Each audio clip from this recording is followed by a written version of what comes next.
وبركاته إن الحمد لله نحمده ونستعينه ونستغفره ونعوذ بالله من شرور أنفسنا ومن سيئات أعمالنا من يهده الله فلا مضل له ومن يضلل فلا هادي له أشهد أن لا إله إلا الله وحده لا شريك له وأشهد أن محمدا عبده ورسوله وبعد. Kita melanjutkan pembahasan yang ke-6,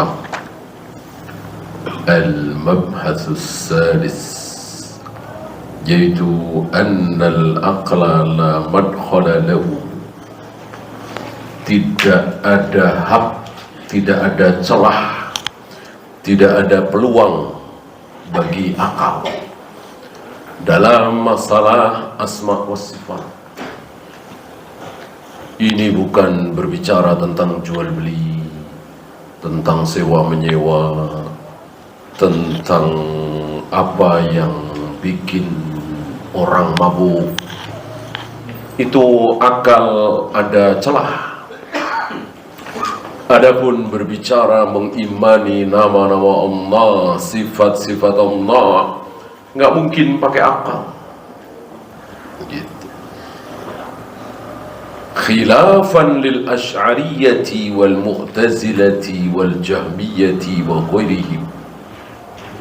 Ini berbeda dengan orang-orang Asy'ariyah, Mu'tazilah, Jahmiyah dan lain-lain min ahli ta'til. Kesalahan besar mereka adalah menggunakan akal ketika berbicara tentang sifat-sifat Allah. Maka keluarlah dari mulut mereka, kalau Allah bersemayam di atas arsy berarti, kalau Allah menciptakan Adam dengan kedua tangannya berarti, kalau Allah turun ke langit dunia setiap sepertiga malam berarti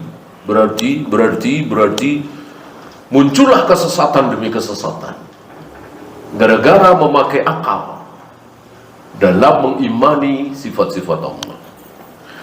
Seandainya mereka hanya mengikuti Rasul dan para sahabat, insya Allah selamat. Rasul dan para sahabat tidak pernah mengatakan berarti enggak. Apa kata Allah tentang dirinya? Sudah, diam, sami'na wa ata'na. Apa kata Nabi tentang diri Allah? Diam, sami'na wa ata'na. Imani apa adanya. Tangannya tangan, wajah ya wajah, turunnya turun. Disinilah mereka tidak menghabiskan waktu. Maka pembicaraan tentang sifat-sifat Allah di kalangan Rasul dan para sahabat sedikit sekali, hampir-hampir nggak ada. Apa kata Allah di ayat? Sudah, didiamkan apa adanya. Berbeda dengan firqah-firqah ini. Berjilid-jilid kitab mereka tulis, berjilid-jilid kitab mereka bahas. Membahas apa? Membahas Allah bersemayam di atas arsy, Allah turun ke langit dunia setiap sepertiga malam, dibahas. Yang dari pembahasan itu muncullah macam-macam kesimpulan. Nggak mungkin satu kesimpulan. Otak mereka kan beda-beda, akal mereka berlebih dan berkurang. Tidak mungkin akhirnya menyimpulkan kesimpulan yang sama.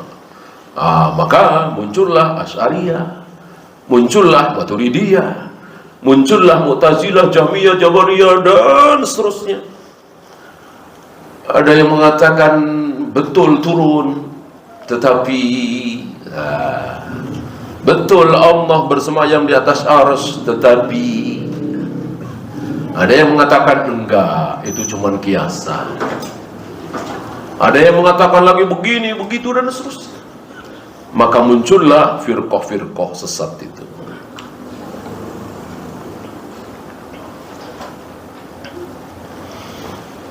Alladzina ja'alul madara fi isbatis sifat aw nafyiha 'ala al-aql. di mana mereka menjadikan menetapkan sifat-sifat Allah, meniadakan sifat-sifat Allah itu pakai akal. Kesalahannya di sini. Mereka mengatakan maqtadul aqlu isbatahu asbatnahu. Kalau secara akal patut ditetapkan, kita tetapkan. Gitu. Sawa'an asbatahum Allahu li nafsihi amla. Mau Allah tetapkan atau tidak, nggak masalah. Kalau sesuai dengan akal, kita tetapkan. Apakah Allah hidup? Pasti, nggak mungkin Allah mati. Ini sesuai dengan akal. Masa Tuhan mati? Kita tetapkan Allah hidup. Mau ada dalil atau tidak, nggak peduli. Sampai di sini benar. Contohnya kebetulan memang benar. Apakah Allah melihat, mendengar? Iya. Mosok sih Tuhan buta, Tuhan tuli? Nggak mungkin. Secara akal Tuhan memang melihat dan mendengar. Maka kita tetapkan Allah maha melihat, Allah maha mendengar. Mau ada ayat atau tidak, mau ada hadis atau tidak, nggak masalah. Kita tetapkan Allah melihat, Allah mendengar. Ya.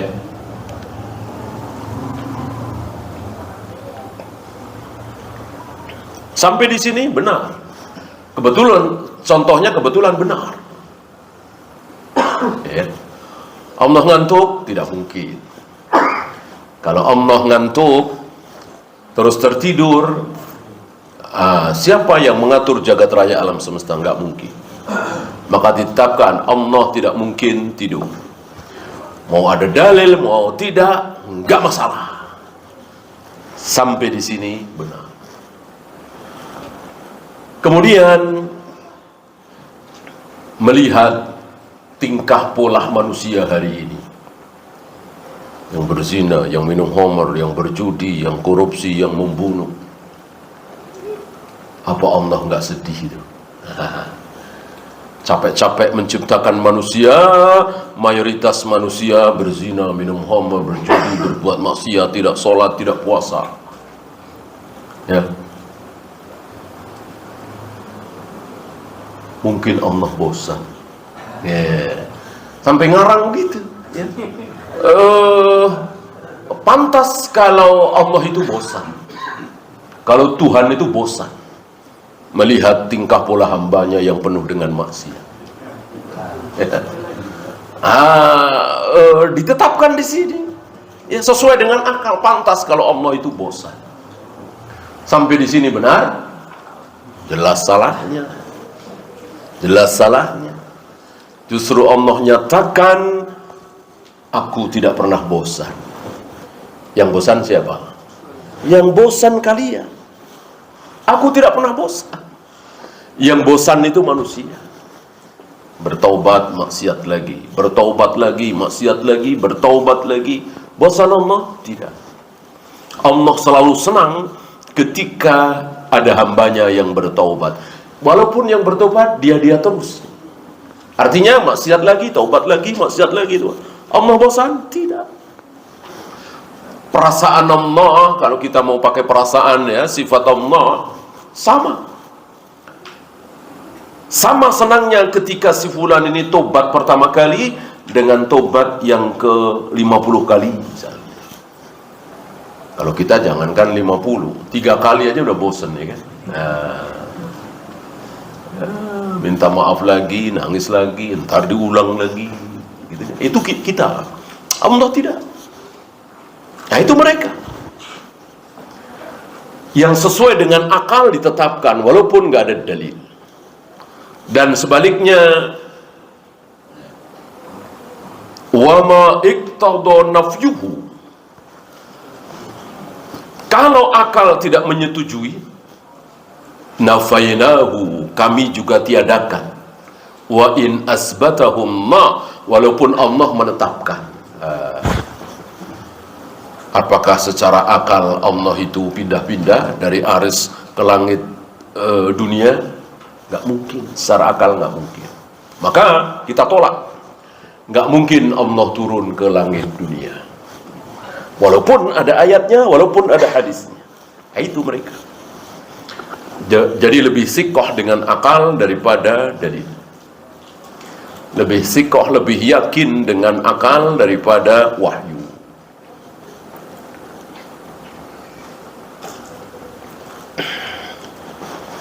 Sama dengan orang Yahudi. Yahudi kan begitu. Ciri khas Yahudi begitu. Lebih sikoh dengan akalnya, lebih tentram dengan akalnya, logikanya daripada ucapan Nabi Musa, daripada ucapan Nabi Yusuf bin Nun, Nabi Harun. Mereka mengikuti Yahudi, bahkan menambah satu huruf sama. Masih ingat kemarin?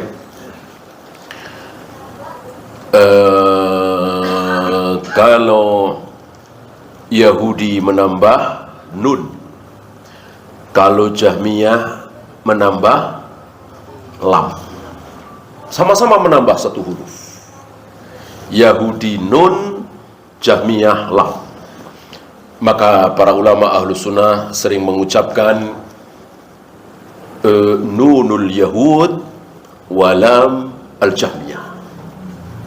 Kalau Yahudi menambah satu huruf yaitu nun, kalau Jahmiyah menambah lam. Di mana Yahudi menambah satu huruf yaitu nun? Di kalimat hittah. Hittah artinya Allahumma gfir lana, ya Allah ampuni kami. Hittah. Ditambah satu huruf oleh Yahudi, nun, jadi hinta, nama makanan gandum, dasar Yahudi, kurang kerjaan, ngeledek, ya sama dengan orang-orang jahil hari ini kan suka ngeledek ayat, ditambah-tambah gitu ya, dipleset-plesetkan, kira-kira begitu. Jahmiyah menambah lam dari kalimat istawa, bersemayam, diganti dengan istaula, ada lamnya di situ. Kalau istawa bersemayam, istaula menguasai. Menguasai setelah mengalahkan. Arti sebenarnya dari istaula bukan cuma menguasai, tapi menguasai setelah mengalahkan.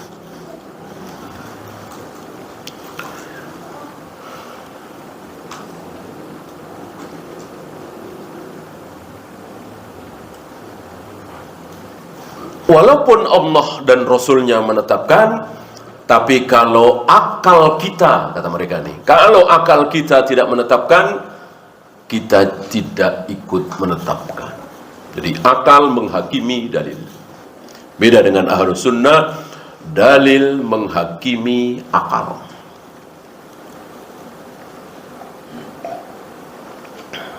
Walaupun nggak masuk akal, kalau itu dalil, kalau itu kata nabinya, sami'na wa ata'na. Masih ingat Yusuf bin Nun waktu masih muda, belum jadi nabi, ketika menemani Nabi Musa alaihi salatu wassalam saat dikejar oleh Fir'aun dan bala tentaranya. Di belakang mungkin tinggal beberapa ratus meter sudah terlihat Fir'aun dan bala tentaranya, sementara di depan laut. Mau lari kemana? Yusuf bin Nun bertanya kepada Nabi Musa, kemana Allah perintahkan engkau untuk kita berlari? Nabi Musa sudah tahu ke sana, ke arah air, ke arah laut, tanpa pikir panjang. Nabi Yusuf bin Nun memacu kudanya ke arah laut. Ini saking sikohnya kepada ucapan Nabi. Nggak mungkin ucapan Nabi salah kan? Ya, kecebur, basah. Balik lagi, kemana ya Rasul? Allah perintahkan kepada engkau untuk kita berlari. Beliau menunjuk ke arah laut lagi. Dipacu lagi kudanya, kecebur sampai 3 kali. Baru Allah berfirman, idrib bi'asokal bahar. pukulkan tongkatmu ya Musa ke laut. Tiba-tiba ada jalan itu. Diawali dengan kesikohan, diuji, percaya apa tidak. Orang yang beriman karena calon Nabi Yusha bin Nun tentu tidak ragu sedikit pun. Beda dengan Bani Israel yang lain. Dipikir penuh dengan keraguan. Sesuai dengan akal lakukan, tidak sesuai dengan akal tolak. Mirip Jahmiyah, Jabariyah, Asy'ariyah, Maturidiyah dan seterusnya. Mereka pakai akal mereka untuk sesuatu yang mestinya jangan pakai akal. Cukup diimani apa adanya.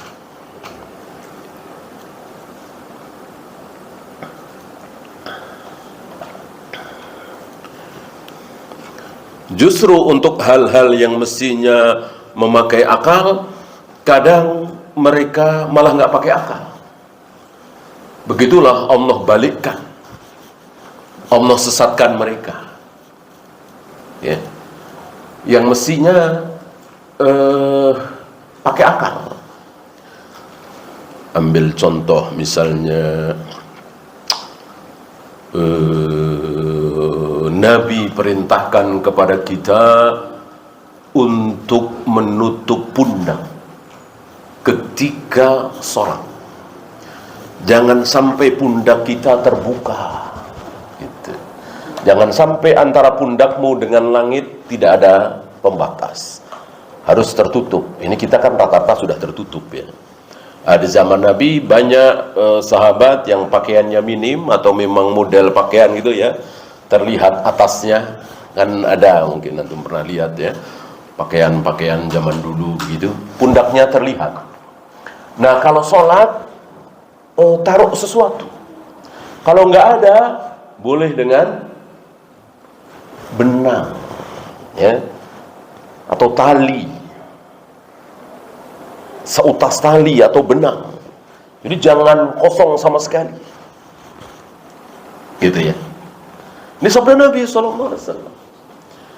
Jangan sampai kita sholat walaupun ya bukan aurat kan, pundak laki-laki kan bukan aurat, tapi dalam hal ini diperintahkan oleh Nabi untuk menutup pundak kita. Nah sekarang kita pakai baju, pakai kaos, pakai kemeja, pakai hem dan seterusnya, jaket, jas. Sudah ketutup apa belum pundaknya? Sudah. Ini masih pakai lagi. Ya, masih pakai lagi. Ya. Tidak pakai akal sabda Nabi itu. Padahal ini mestinya yang pakai akal. Kan udah ketutup, nggak ada sunnahnya seperti itu. Pakai lagi. Ya. Apa kayak anduk, slayer, apalah. Sini atau begini gitu ya. Mestinya ini pakai akal. Orang udah tertutup, kecuali belum tertutup gitu. Yang pakai akal malah, yang disuruh pakai akal malah mereka nggak pakai. Seperti 7 anggota sujud ya kan, 2 tangan, 2 kaki, 2 dengkul, 1 wajah, kan 7. Bahwa 7-7-nya harus menempel di lantai, tidak boleh ada yang ngambang gitu ya, harus nempel semua. Nah, mereka memahami tidak boleh terhalang dengan lantai, dengan tanah, dengan keramik, dengan karpet masjid gitu. Maka mereka tidak membolehkan surban itu menutupi dahi. Dahi kan termasuk wajah, dahi dan hidung dihitung satu, yaitu wajah. Maka mereka biasa kalau pakai peci, kemudian sholat dimundurkan. Atau kalau nggak pakai peci, rambutnya panjang, asal mau sujud gini, ya. Sekarang asal mau sujud begini. Karena ngehalangi dahi, itu rambutnya, pecinya, surbannya, mukenanya, gitu. Lah kenapa dengkulnya nggak dibolongin itu? Ya, sekalian dengkulnya dibolongin itu, yang di celana itu, kan kehalang oleh celana. Kalau telapak kaki iya, tangan iya terbuka. Kenapa nggak pakai akal itu? Mana ada ulama yang menganjurkan dengkul suluh bolongin, karena nggak boleh terhalang, harus nempel di lantai. Nggak ada kan? Padahal sama-sama anggota sujud. Itu dahi anggota sujud dihitung satu dengan hidung. Dengkul dua, tangan dua, telapak tangan dua, telapak kaki dua, kan 7. Nah, ini yang mestinya pakai akal, malah mereka nggak pakai akal. Yang mengimani sifat-sifat Allah yang nggak usah pakai akal, cukup sami'na wa ata'na, justru mereka pakai akal. Nah, begitulah. Dibolak-balikkan, ditipu oleh iblis tentu. Ini bagian dari tipuan iblis.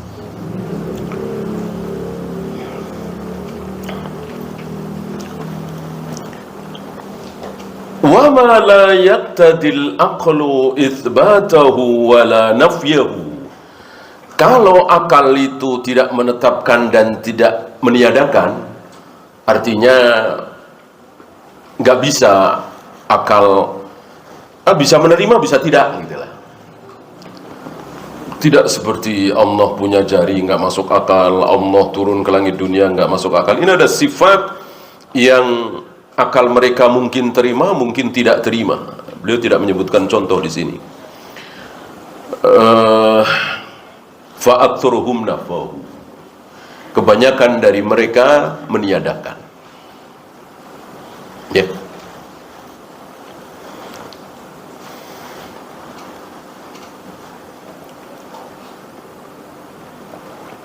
Wa minhum man tawaqqafa fihi. Ada di antara mereka yang tawakuf, udah diam. Gitu. Allah punya tangan, Allah punya wajah, wallahu a'lam. Allah bersemayam di atas arsy, wallahu a'lam.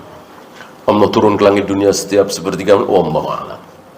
Menolak tidak, menetapkan tidak. Betul? Salah. Salah. Ketika ditanya apakah Allah bersemayam di atas arsy, tidak boleh, wallahu a'lam. Ketika ditanya apakah Allah menciptakan Adam dengan kedua tangannya, bolehkah kita jawab dengan wallahu a'lam? Tidak boleh. Tidak boleh. Termasuk ketika ditanya apakah arsy itu makhluk, wallahu a'lam, boleh? Enggak boleh. Enggak boleh. Arsy betul-betul makhluk.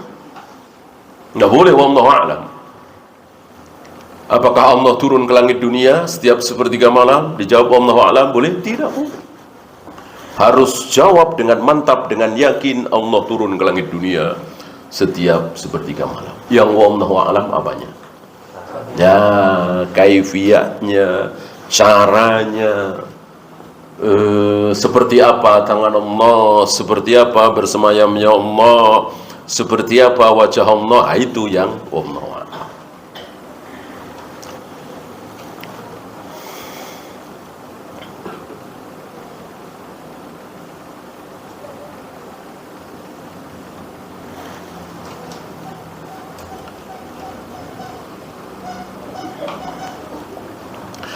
Fasara haula'i yuhakkimuna al-aqla fima yajibu aw yamtani'u 'ala Allah. Jadilah mereka menjadikan akal itu untuk menetapkan atau meniadakan, bukan dalil.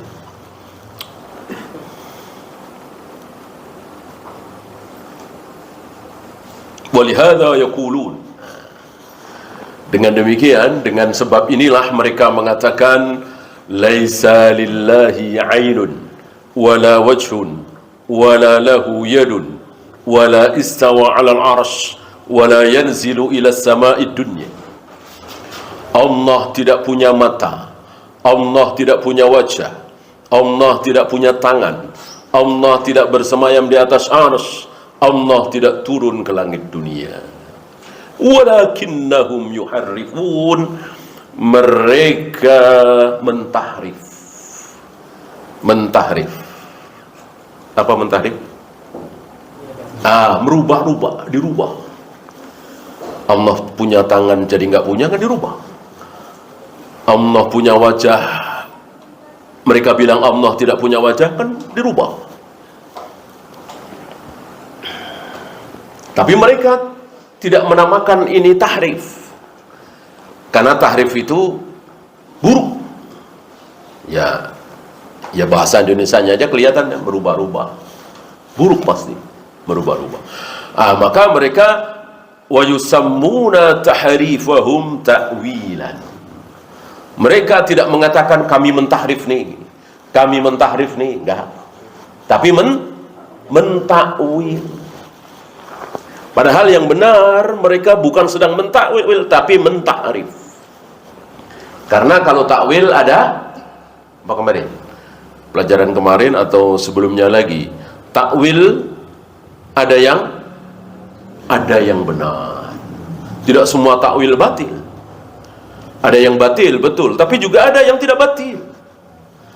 Kalau takwil semuanya batil, tidak mungkin Allah mengabadikan ucapan Nabi Yusuf ketika ayah ibu Nabi Yusuf beserta 11 saudara Nabi Yusuf sujud kepada Nabi Yusuf. Apa kata Nabi Yusuf? Hadza ta'wilu ru'yaya min qabl. Wahai ayah, inilah takwil mimpiku dulu. Berarti takwil ada yang benar. Mustahil ucapan Nabi Yusuf kalau seandainya salah diabadikan oleh Allah dalam Al-Quran. Berarti ucapan Nabi Yusuf betul. Berarti takwil ada yang benar, walaupun ada yang salah. Yang pasti salah, nggak mungkin ada benarnya, adalah tahrif. Gitu. Sedikit tentang takwil, masih ingat? Ada berapa? Ada 2. Tidak ada yang ketiga. Kalau ada yang ketiga, pasti batil.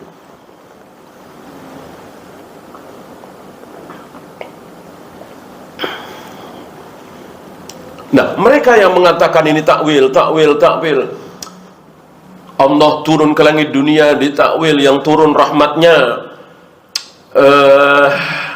Tangan Allah itu ditakwil dengan kekuasaan Allah. Wajah Allah itu ditakwil dengan ridho Allah. Allah tertawa ditakwil dengan Allah senang, Allah ridho. Ini takwil yang ketiga. Berarti batil. Karena yang tidak batil cuma 2. Yang pertama dan yang kedua sudah kita bahas kemarin. Takwil ketiga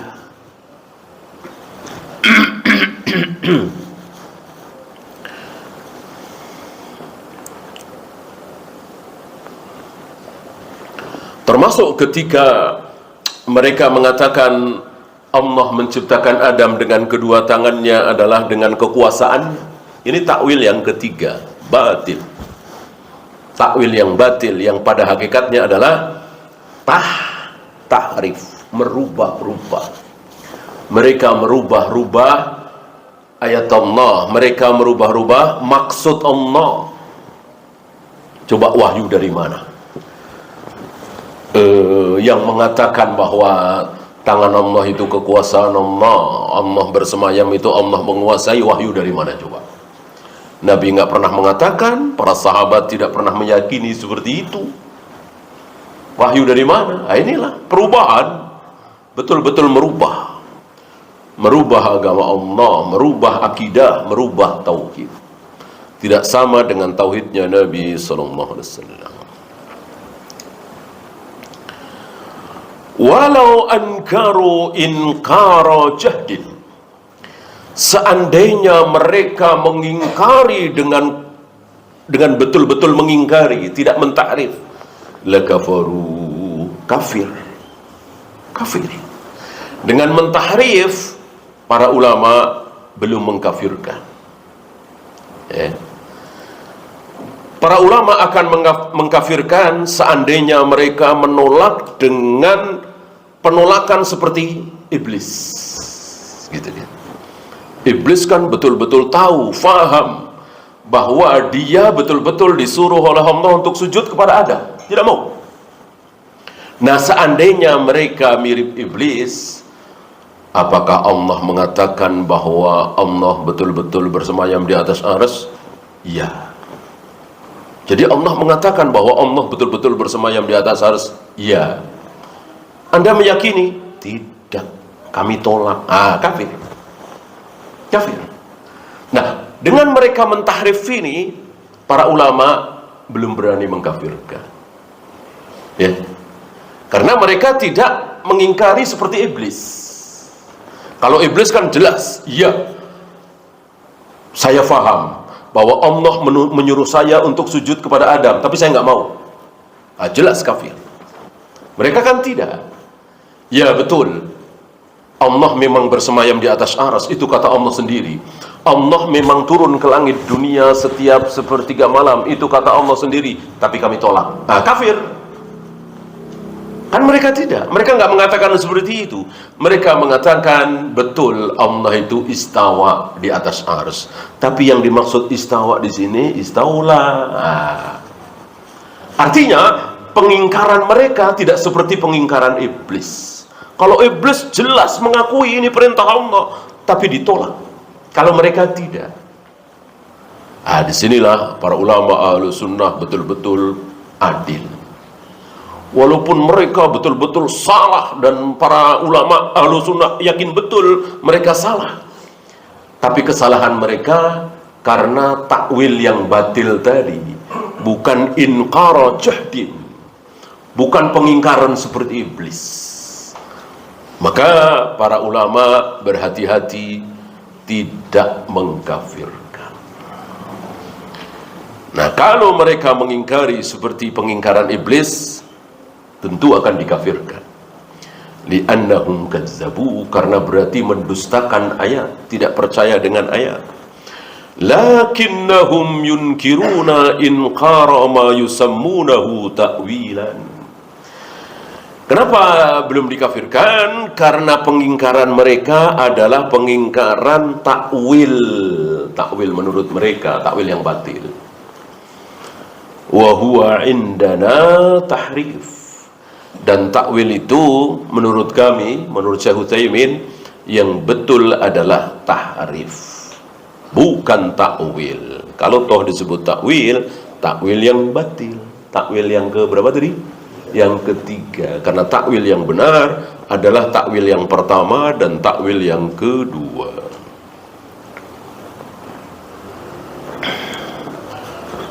Walhasilu annal aqla la majala lahu fi babi asma'illahi wa sifatih.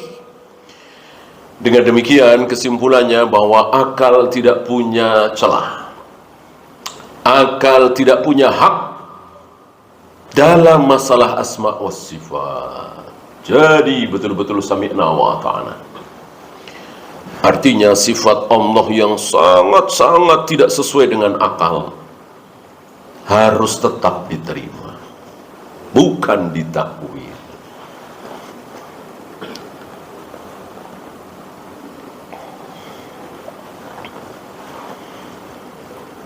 Fa in kulta, seperti biasa Syekh Utsaimin menulis seandainya ada yang mendebat gitu. Jika engkau mengatakan qauluka hadza yunaqidul Qur'an, oh berarti Ahlus Sunnah menyelisihi Al-Quran. Loh kok begitu? Karena Al-Quran mengatakan wa man ahsanu minallahi hukma. Ini kan berarti pakai akal. Hukum siapa yang lebih baik dari hukum Allah? Wat tafdilu baina syai'in wa akhar marja'uhu ilal akhar. Karena ini lebih baik dari ini lebih baik dari ini lebih baik dari ini, itu harus pakai akal. Kan begitu. Di sini waman ahsanu minallahi hukma. Hukum siapa yang lebih baik dari hukum Allah? Berarti Allah merangsang untuk kita memakai akal. Begitu juga ayat walillahil matsalul a'la. Masal yang tertinggi, perumpamaan yang tertinggi itu milik Allah. Afaman yahluku kaman la yakhluq. Apakah yang menciptakan itu sama dengan yang tidak bisa menciptakan? Apakah yang bisa menciptakan, yaitu Allah, disamakan dengan yang tidak bisa menciptakan apa-apa, yaitu seperti kita semua ini? Afala tadakkarun? Apakah kalian tidak berfikir? Ini kan, kenapa Anda mengatakan tidak boleh pakai akal? Wa asbahu dzalika mimma yuhirullahu bihi 'alal aqli fima yusbituhu li nafsihi wa ma yanfihi 'anil alihatil al-mudda'at. Ini menunjukkan bahwa Allah menyuruh kita untuk memakai akal. Kenapa Anda mengatakan jangan pakai akal? Untuk memahami nama-nama dan sifat Allah. Fal jawabu annaku. Ini jawabannya. Beliau menjawab, innal aqla yudriku ma yajibu lillahi wa yamtani'u alaihi ala sabilil ijma'. Letaknya di sini la ala sabilit tafsil. Secara mujmal, garis besar, iya. Secara mujmal, akal bisa menerima sifat-sifat Allah secara garis besar. Ya. Allah melihat, Allah mendengar. Secara garis besar nggak ada yang menolak. Gitu. Tapi rinciannya kita tidak bisa mencerna dengan akal kita. Bagaimana kedua mata Allah bisa melihat seluruh titik di jagat raya alam semesta. Ya, yang paling kiri, yang paling kanan, yang paling timur, yang paling barat, yang paling atas, yang paling bawah. Bisakah akal kita mentafsir, merinci? Tentu nggak sanggup. Akal kita hanya bisa menerima secara mujmal. Allah maha melihat, titik. Allah maha mendengar, titik. Bagaimana kita bisa pakai akal kita kemudian menjelaskan bahwa Allah bisa mendengar seluruh suara dalam waktu yang bersamaan? Nggak mungkin kita bisa memahami. Tidak mungkin. Ada yang teriak, Allah dengar. Ada yang berbicara biasa, Allah dengar. Ada yang berbisik-bisik, Allah dengar. Ada yang baru di hati, Allah dengar, Allah tahu. Itu miliaran manusia. Manusia lebih dari 1 miliar sekarang kan. Dalam waktu yang bersamaan, bagaimana akal kita bisa mentafsir? Akal kita cuma bisa mengimani secara mujmal, garis besar, bahwa Allah maha mendengar, Allah maha melihat, titik.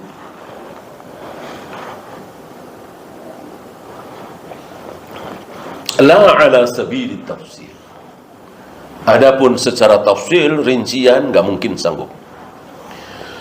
Pemasalan, al-aqlu yudriku bi anna ar-rabba la budda an yakuna kamil as-sifat. Secara akal, seluruh manusia menerima bahwa Allah Rabbul Alamin tidak mungkin mempunyai sifat cacat. Sifatnya pasti sempurna, kamilus sifat. Ya. Penglihatannya sempurna, pendengarannya sempurna, hidupnya sempurna, dan seterusnya. Seluruh sifat Allah adalah sempurna. Sampai di sini kita semua terima. Seluruh firqah, bahkan Yahudi, Nasrani menerima ini, sifat ini. Lakin hadza la ya'ni anna al-aqla yusbitu kulla sifatin bi'ainiha aw yanfiha. Akan tetapi bukan berarti bahwa akal bisa menetapkan sampai tadi rinciannya. Tetap cuman garis besarnya saja. Lakin yusbitu aw yanfi ala sabilil umum anna ar-rabba la budda an yakuna kamilas sifat saliman minan nuqs. Akal hanya bisa meyakini bahwa seluruh sifat Allah adalah sempurna. Tidak ada cacat sedikit pun. Tidak ada kekurangan sedikit pun. Berbeda dengan sifat manusia, hatta para nabi, para rasul. Adakah kekurangan para nabi, para rasul? Banyak sekali. Banyak sekali. Ya. Hanya menginginkan ayah ibunya dapat hidayah, nggak bisa. Sederhana kan? Sederhana dan wajar sekali. Menginginkan ayah ibunya masuk surga, wajar sekali kan?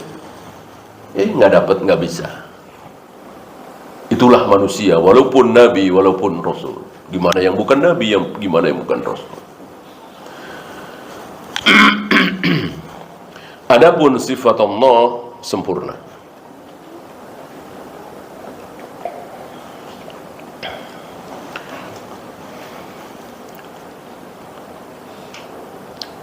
Kemudian tentang sami'an basiran, Allah Maha melihat, Allah Maha mendengar. Beliau membawakan ucapan Nabi Ibrahim kepada ayahnya. Ya abati, wahai ayah, lima ta'budu ma la yasma'u wa la yubsir. Kenapa engkau menyembah sesuatu yang tidak bisa mendengar dan tidak bisa melihat? Ini bukan cacian, makian, hujatan kepada Tuhan-Tuhan selain Allah. Kalau cacian, makian, hujatan, boleh apa tidak? Tidak boleh. Walaupun dia batil. Seluruh Tuhan selain Allah kan pasti batil kalau disembah. Tapi tidak boleh dicaci, dimaki, dihujat. Adapun ini bukan cacian, bukan hujatan, tapi kenyataan sebenarnya hujat. Ya, silakan dan dulu. Sallallahu ala Muhammadin sallallahu alaihi wasallam wa akhiru da'wana alhamdulillahi rabbil alamin.